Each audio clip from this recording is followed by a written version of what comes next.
નમસ્કાર, tasty kitchen ગુજરાતીમાં તમારું સ્વાગત છે। તો આજ આપણે બનાવીશું લાઈ ઢોકળા। તો લાઈ ઢોકળાનું ખીરું બનાવવા માટેની રેસીપી આપણે જોઈ લઈશું। તો આ ઢોકળા બનાવવા માટેનો લોટ છે।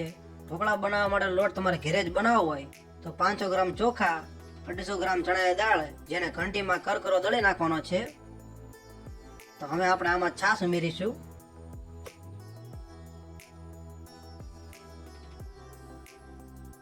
આપણે છાશ આ ખાટી લીધી છે।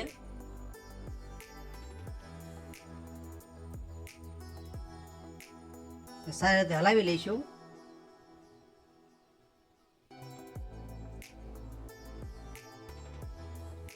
પછી જરૂર પ્રમાણે પાણી ઉમેરીશું।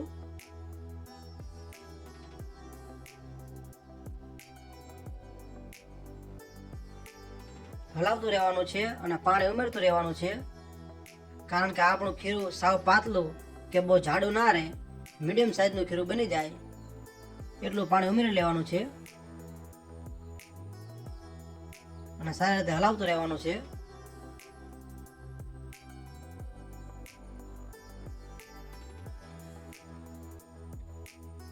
લોટમાં એક પણ ગોળી ના રહે તેવી રીતે હલાવી લેવાનું છે।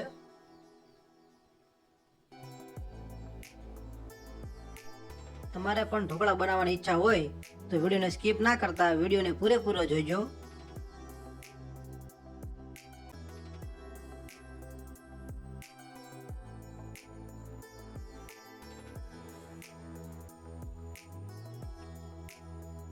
પછી આવી રીતના કોઈ કોરો લોટ રહી ગયો હોય તો તેને ઉખાડી લેવાનો છે અને સારી રીતે મિક્સ કરી નાખવાનો છે।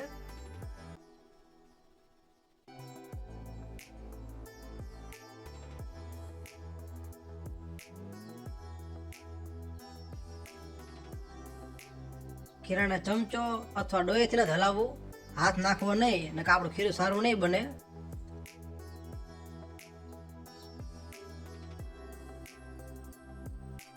સારી રીતે હલાવી લઈશું।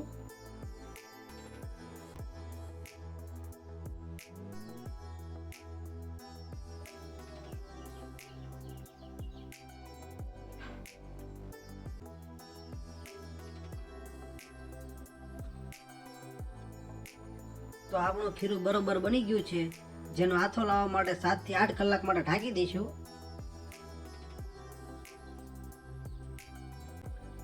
તો આપણા ખીરાને 8 કલાક થઈ ગઈ છે, તેને હજી એકવાર હલાવી લઈશું।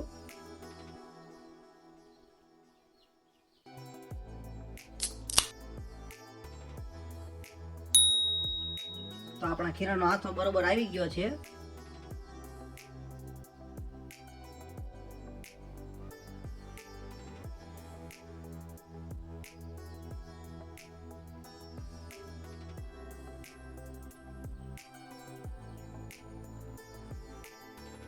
તો આ ખીરામાં હવે આપણે આદુ લસણની પેસ્ટ નાખી દઈશું।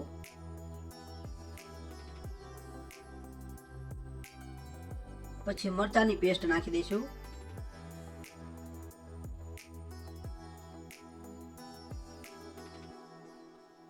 પછી થોડી હળદર નાખી દઈશું।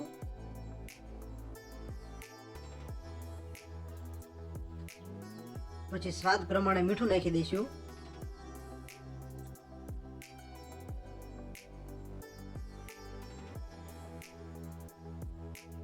પછી થોડા બેકિંગ સોડા પાવડર નાખી દઈશું।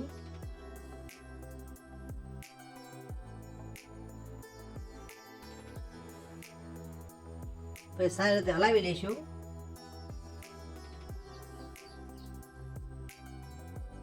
ખૂબ સારી રીતે હલાવી લેવાનું છે।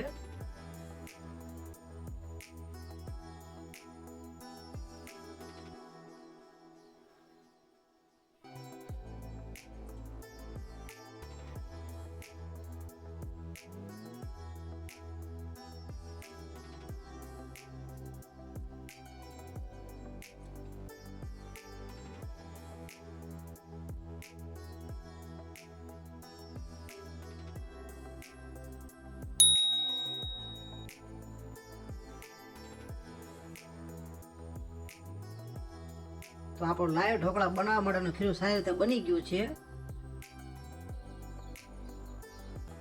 તો ઢોકળા બનાવવા માટે આવી રીતના એક બાઉલ લઈ લેવાનું છે। જેમાં થોડું પાણી નાખી દઈશું.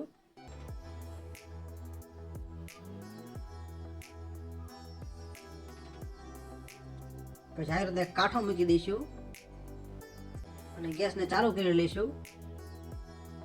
ગેસને ફૂલ જ ચાલુ રાખવાનો છે.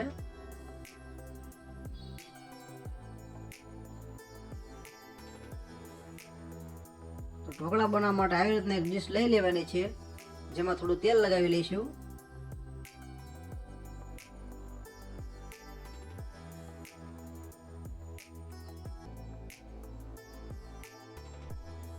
તેલ લગાવી લીધા પછી આપણે ડીશમાં ખીરું લઈ લઈશું.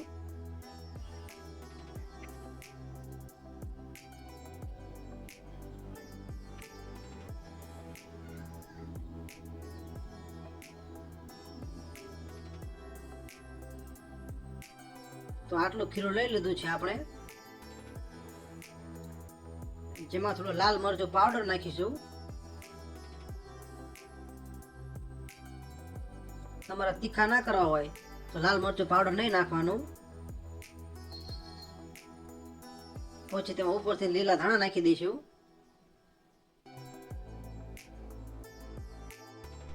તો હવે ડીશને બાઉલમાં મૂકી દઈશું.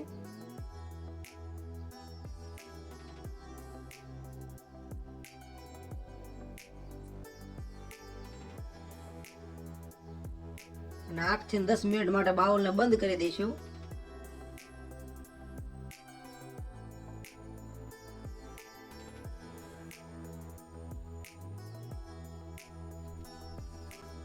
તો આપણે 8 થી 10 મિનિટ થઈ ગઈ છે. ને હવે ખોલી લઈશું.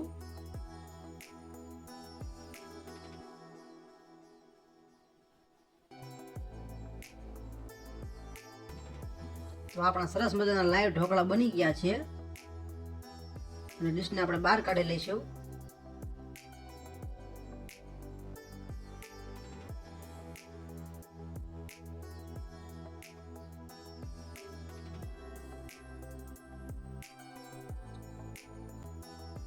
તો આપણે ઢોકળા માટે નાના નાના પીસ કટ કરી લઈશું.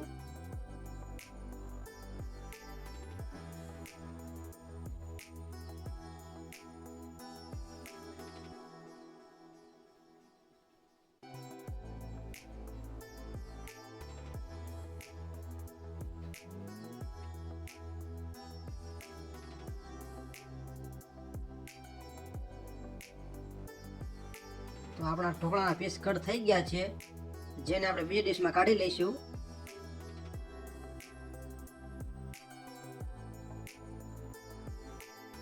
આ લાઈવ ઢોકળાને કોઈ પણ ચટણી સાથે ખાવા કરતા સિંગ તેલ સાથે ખાવામાં વધારે મજા આવશે.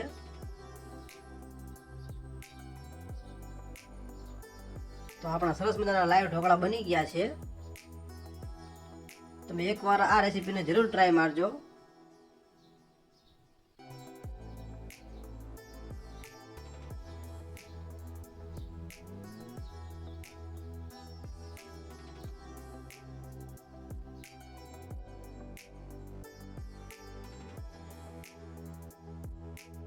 તો તૈયાર છે આપણા લાઈવ ઢોકળા.